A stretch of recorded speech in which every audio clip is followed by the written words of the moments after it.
Hi guys, welcome back to my show. This is Social Discourse on the Stars on the Pitch channel. So today we're going to be talking about, of course, Arsenal, Manchester United versus Arsenal yesterday ended in a 1-1 draw, and there has of course been a loss in the media space. Mikel Arteta working out on journalists, sports people talking about Mikel Arteta's attitude, Arsenal's chances of winning ever without Arteta, and a host of other things. So I'm going to be starting, of course, with the White and Jordan. This is a Simon Jordan show, and the reason I'm going to be starting with this is because it's going to take me to another video of Roy Keane on Sky Sports. So on that show, we had Roy Keane, Gary Neville, and a host of other players who are talking about Arsenal's chances. But first, let me start with this Simon Jordan show. Then we move up. A lot to get through this morning. There's Matthew, a Manchester United fan. So Arsenal, big injury problems, and that has cost them dearly. United at the moment, no Mainu, Ahmad, Maguire, Shaw, Mount, Martinez, Ugarte. We're not complaining about that. Life goes on. Well, certainly you do most weeks, and you're 14th Manchester United fans have been complaining quite a bit, but on this occasion, Matthew, I'll go with what you are saying. The fact of the matter is, it's all but over for Arsenal. Is this title challenge all but done? It would seem it is, because the gap between Liverpool and them is now too much to bridge. We'll get to Liverpool this morning, of course. Liverpool and Slot in his first season look as if they're going to get their hands on that Premier League trophy. In the meantime, Arsenal maybe ruin the opportunity or the missed opportunity in the last window to buy a striker, to get someone in to score the goals that might have made a difference. Arteta was pushed on that on Sky yesterday. You excuse the players a little bit at least when you look at the concentration of injuries you've got in that forward line. Obviously Martinelli comes on, but no Saka, no Havertz, no Jesus. I mean, I would defend my players all the time because the will to do what they want is no question about that. But in those moments, we have to be better as a team. That's it. And do you regret not signing a striker in January? Perhaps that extra player? No, it's not about that? No, it's not about that. Okay, Mikel, one more. Yeah. I have to ask you about the title race because it's 15 points now. Is it too much? Right. The title. Okay, so before these guys say anything, I really want to talk about that first. Mikel Arteta working out on the journalist, I think, is what actually Mikel needs for himself, and what Arsenal fans who actually understand what is going on needs as well. And as a matter of fact, as far as I'm concerned, I think I rate Mikel Arteta higher now for working out on that journalist. Why I say so is because I think it's about time Mikel stop making excuses for the Kroenke. I think it's about time he stopped trying to make the Kroenkes look good. A proper owner in January transfer window, we go all out to make sure that their manager gets whatever they need. According to reports that we all know, Mikel Arteta wanted to get Sesko. So this is how it works. If a manager has 10 players in their shopping list, they submit the players, the list to the owners of the club or whatever. You understand what I'm saying? These are the people that actually now sanction who they want to bring in based on different merits. Based on number one, financial implication, number two, players' age, and many other reports that they do on the ground. So if Mikel Arteta is looking at bringing in Sesko, for example, in January, the team did not bring in Sesko simply because of the fact that the price on Sesko at that time was much, and even Sesko does not want to leave Leipzig at that point in time. Sesko wanted to finish his season at Leipzig so that they can probably look at other options. Oli Watkins that we all are talking about was 29 years already. And with the fact that George Ram has left to Saudi Arabia, he's not going to be coming cheap. So for Arsenal fans, I'm saying this because if Arsenal eventually bring in Oli Watkins, 29 years old, and he's not playing the way you want him to play, you also blame Arteta for bringing him in. Nobody will blame the management anymore. So I like the fact that Mikel Arteta walked out on that journalist, which is going to be a message to the management because he was obviously angry. He was angry and he was just keeping the worst to himself. He does not even want to talk because whatever he says can actually be a bomb. So now I'm grateful that at least Arsenal has a sporting director in Andrea Pata. So hopefully maybe the summer transfer window, the board will actually step up and bring in people. We have seen some other owners who really stepped up. Made sure that we were in 4 or 5 competitions in January, for goodness sake. Arsenal was in the FA Cup, the Carling Cup, the Champions League, even though they are still in the Champions League, and very, very well still, can still very well win the Premiership. Even though the point between Arsenal at that time and Liverpool was like 7 points, all of a sudden Saka had injury, Havertz had injury, after the close of the transfer window. Ben White was already out for the latter part of the season. Martinelli was out. All of the attacking options out. So, if you're an Arsenal fan, do not see Mikel Arteta working out as a weakness. Actually, see it as a protest. Because that is how I would see it. He's protesting that, because if you remember in January transfer window, all he keeps saying was, when we see the red body, we are going to bring the red body. He was protecting the owners. He was protecting the management. He was protecting those who are higher than him. Because he wasn't going to say that they are not ready to bring in people. And for God so good, after the close of the transfer window, Havertz had injury and all of this. If all of these players did not have injury, for example, the blame would have been on Mikel Arteta, saying that he could not manage these players. But these players have had these injuries already, and now everybody suddenly realized that Arsenal need to bring in players that are going to be sanctioned by the board. And everybody has even forgotten that Gaspar Edu left the role, I think it was December or November, as the sporting director of Arsenal. We don't even know what has happened in between them till tomorrow.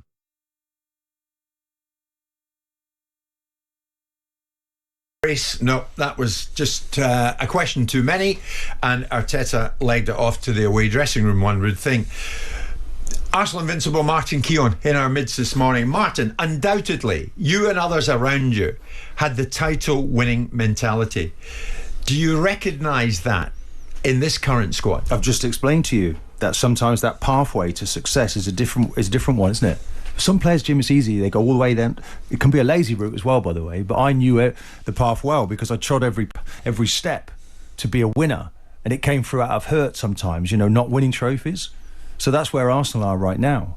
So they need to take stock. You never want to say it's over because there's always another game coming up and you've got to be professional. And I thought there were a lot of good winners on show for Arsenal. So I like Declan Rice. To me, by the way, Declan Rice yesterday, as Martin Keane is mentioning, was very, very amazing. Showed a lot of leadership, man of the match. Apart from the fact that he scored goals, his head was in the match throughout yesterday.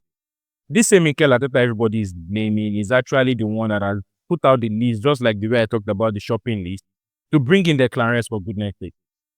If Mikel Arteta had the options of bringing in all the beautiful players he wants, he will bring in all of them. He will bring in the best players ever. If Mikel Arteta is truly the person, he wants glory himself. Do you think there is any manager that does not want to win the Champions League? Or do you think there is any manager at any place that does not want to win the Premiership back-to-back? Everybody is envious of what Pep Guardiola is doing. People want to win too. Pep Guardiola is lucky to have those who are ready to spend. Pep Guardiola spent £200 million this January alone just because Rodri is out. And still they have lost a quite number of matches. The total number of matches they have lost now is more than the matches they have lost in 2 seasons combined. So you think Mikel Arteta does not really want to bring in these players as well? You think he does not want to bring in the best of the best players? And even if he has the power to do it, if we have Guy Corres playing and have Sesko sitting down, he will do that, of course. But the management are those people that will actually look at it. That is this player viable? What are the financial implications? What is the age of this player? These are the things that they look at before they bring in players. And by the way, in that January transfer window that everybody is talking about, who was actually available to bring in? Nobody was available. Nobody was available. He showed lots of leadership qualities yesterday, great defending. He's at both ends of the pitch, Jim. There's not a lot wrong. That can be fixed. But this season's probably a bit too late. And even the Champions League, if Arsenal go through, then they play Real Madrid. The likely team that they play is either Atletico Madrid or Real Madrid. Looks like it's going to be Real Madrid. I mean, Roy Keane, for one, was asked, might they come back and win it next season? Amongst other points that he raised, what makes you think the manager can do it, said Keane. They've got close over the last few years, but City will be strong next year, and I'm sure Liverpool will be too. Where is the evidence to think that they can do it? Getting a striker in would help. Have they got the right mentality? So if City are going to be strong next year, if Liverpool are also going to be strong next year, will Arsenal not be strong next year? Arsenal will be very, very strong next year. because now they have a sporting director with 23 plus years of experience. That is one. Secondly, is that Mikel Arteta now understand all of these things, and the board can see themselves that you need to bring in players, proper players that are going to help you get over the line. So if everybody is assuming that Manchester United is going to be fine next year, Liverpool as well going to be fine next year, why would Arsenal not be fine next year? Of course, Arsenal too will be very, very fine next year. Arsenal is going to be very, very fine next year. By the way, if you missed the Keane video, where they had a discussion on Sky Sports, I'm going to play that here right now. But I just wanted to hear, some of the things they say before I play that part. The manager. It's all right challenging, but it should be about winning titles. Mentality. It should be about winning titles. Well, why are they on that wavelength, Simon? Well, I mean, I'm quite happy to have a pop at Arteta every now and again, but which part of his mentality, which is constantly about winning things, starts the season saying he doesn't want to lose games, starts the season wanting to win everything that they compete in. I'm not understanding what it is about Arteta's attitude. See, for the first time, I'm agreeing with Simon Jordan. He's not someone I agree with every time. By the way, before I continue the video, let me quickly play what Roy Keane said. Yeah. Plays, but it's not going to be that easy. Do you think that Arsenal are going to be only players in town, even if he were to leave Newcastle? Barcelona are talking about wanting him as well. There's been a load of clubs that will want him, but they've got to find someone. Sesko as well, they've been mentioned in trying to get, but it's just a case of, I think the guy said it earlier on, a striker, because even though Kai Havertz has done well, they signed him as a number 8. They signed him as an extra midfield player. Then you ask him to go and be a killer in the box. And yes, he had some good moments, but is he an out-and-out striker that's going to get you 20 goals? Is he going to get you Salah's numbers? That's what they've got to try to find. And if they do, with their defensive stability, they've got a really good goalkeeper that we all like, and midfield, they will certainly go close next season. Roy, you said the next step is the hardest. Do you have confidence that they will make this step under Mikel Arteta? Why not? Why would I? What makes you think they can do it? Or the manager can do it? They've got close over the last few years, and the City will be strong next year. Listen, I'm sure Liverpool will be strong next year. Where's the evidence to think they can do it? Would it be get another striker in? Yeah, obviously that would help. Have they got the right mentality? Has this manager, we just seen there at the interview, getting frustrated, which is fine, because you see a different side to managers when they're winning every week. It's great. We've seen that even with Pep. But all of So if you are talking about getting frustrated, is there any manager that doesn't get frustrated? Pep Guardiola has been frustrated many times at the press conference. Pep Guardiola has been frustrated. In fact, Pep Guardiola is getting used to frustration because he has lost as much match as, in his whole career. It's okay for managers to be angry. It's okay for managers to, of course, feel that way. But if you are talking about mentality, what kind of mentality are you talking about? Arsenal this season has trashed Manchester City, 4 points away from Manchester City. This season they have played Liverpool only once. The match is quite controversial with the last goal Arsenal had. So I don't know how Arsenal is doing badly, except for the fact that they have all of their attacking players out. Nobody wants to talk about this. They are saying that Arsenal should know how to adapt to it. But they also know the problems that nobody is going to leave their striker in January. Only if you are playing a crazy amount of money. Roy Keane is supposed Manchester United. If Manchester United were to be paying that amount of money in January for a player, it would be the first person to complain about it.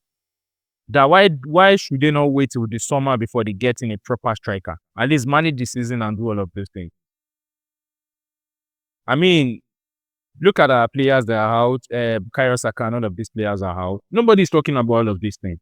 Suddenly when they're losing matches or they're not getting the rewards they think they deserve, they get all agitated and frustrated. And that's fine. I've been there and done it. But what is the evidence to think that if they get somebody who get 20 goals, that we'll sit down and go, well, that'll be the difference. I don't think it necessarily will be. Suppose the evidence might be that they got 89 points last season, 85 the season before. It looks like they will fall short of this season because of the injuries they had. Yeah. So, they get those players back and they can add to that group. Yeah, of course, all ifs and ands. But again, do you think City and Liverpool are just going to stand still? They're going to keep looking to improve. Listen, Pep will. These teams aren't going anywhere, and they've had a bit of a dip this year, particularly Man City. We don't know what Chelsea are. We don't know what one or two other teams improving.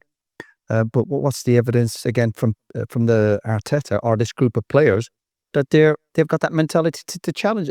We talk about it's not like challenging for a title, but to me, in my mentality, it's about winning titles, not challenging. It feels a bit like whack-a-mole for them, really, doesn't it? Whereby they're just always sort of like. So if you're talking about winning titles and not challenging for titles, are you not going to challenge for a title before you win a title? Are you just going to go all out to win it? You have to challenge first before you win a title. Liverpool winning this league this season, I have said it over and over again that it's not going to happen next season. Liverpool are so lucky this season. People say we don't talk about luck. You talk about luck because, of course, the other team are falling off. Arsenal has fallen off. Manchester City has fallen off. Even they are saying it. And that is the reason why they are saying that Manchester City will be back next season. This team will be back next season. Because they know that the season that they expect every other team to step up, they did not step up. So this is the ranking video. Let me go back to Simon Jordan here.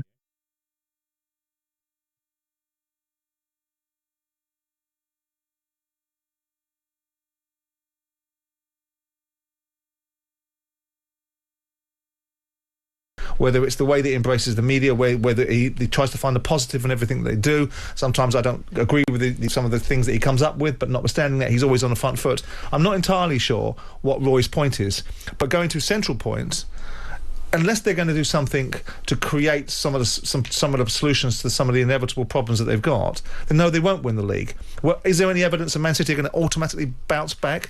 They'll be better next year than they were this year, but it doesn't necessarily mean they're going to assume the mantle of this side that were beating teams before they even got out on the pitch. Yeah. Liverpool. So, you know, I don't agree with Roy. I agree with most of the things he says there, but I don't really understand what point he's making about Arteta's mentality. What point is he suggesting that Arteta doesn't have a winner's mentality?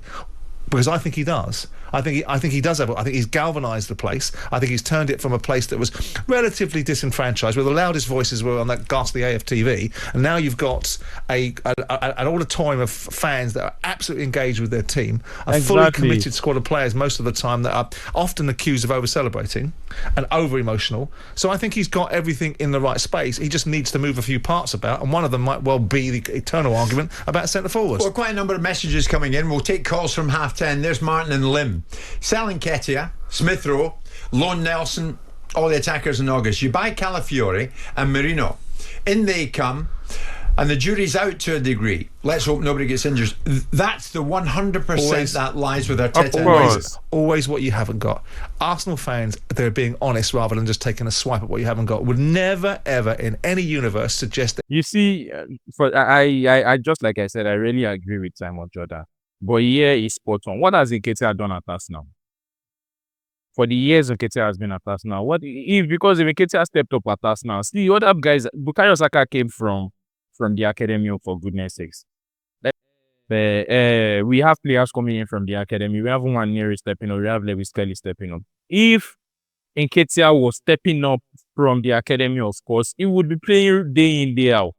Because it's cheaper for the team, it's cheaper for the management who does not want to bring in Sesko to just use Nketiah. And for Smith Rowe, people are saying that, Arsenal left him, this and that. These guys want to, it's just like Ramsdale who says he wants to play. He needs time to play football. Smith Rowe is injury prone. He's always injured. He has been injured a couple of times, even at Fulham. Nketiah at Crystal Palace has not really done anything, So when you look at all of these players, they are also benchmark. He's gone to Paris. They are not going to hardly set the world on light. He's a decent player, but he's not your answer. Now because you haven't got him, he could have been kept. Rather have him now, Simon, than have a midfielder up front. Oh yeah, if my aunt was my uncle, you keep an average player on the side that ultimately wasn't going to get any game time, probably wanted to leave, and a decision was made that they'll sell him before he becomes actually free, and no one will be getting anything. Those two players, by the way, were hardly playing, Jim, for Arsenal. And the decision was taken that their pathway has been blocked to the first team by the succession of players that we've talked about this morning that are now injured. And it's just like that. Luck would have it. They were squad players. Odegaard's never injured. Bangy gets injured right at the start of the season. You could have used Smith Rowe. Yeah. But he wasn't, that opportunity wasn't coming. And I think he needed to be set on his way. And he's done exceptionally well for Fulham. By the way, we're talking a lot about Arsenal here, Jim. And I know that's because you love that topic, right? But there's a lot of good teams playing well at the moment. We're missing at the moment Bournemouth and your Brightons and Fulham. And Smith Rowe's gone there to do that. And Nketiah's only just scored his first goals for Palace. That's right. So just to underline, and I'm a great admirer. And I think so guys, I mean, what exactly are you guys saying about this? What exactly do you guys think about it? Because I understand the criticism about Mikel. He has used 5 years, and a lot of players, and a lot of fans are not really that patient anymore with him. But to be honest, I think Mikel Arteta is doing a great job. For the fact that, minus the fact that I'm an Arsenal fan, as a football fan entirely, I admire what he's doing. And I think that at some point in time, if the management are actually, supporting him, I think he's going to win a lot of things. Please, guys, do remember to drop your comments in the comment section. Watch this video to the end. And of course, let me hear what you have to say about this. Do you really think Mikel Arteta is at his peak already? And at this point in time, he's not able to win any competition. I mean, any major titles at all. Or do you think with the support of the board and even for the fact that Arsenal is having some sort of reshuffling right now, Andre Batain and everything like that, is going to be able to, cross the line that he has always wanted to cross? All right, guys. So this is the video I want to make for now. I don't want it to be too long. It's quite long already. I'm going to see you in the next one, guys. Have a nice day.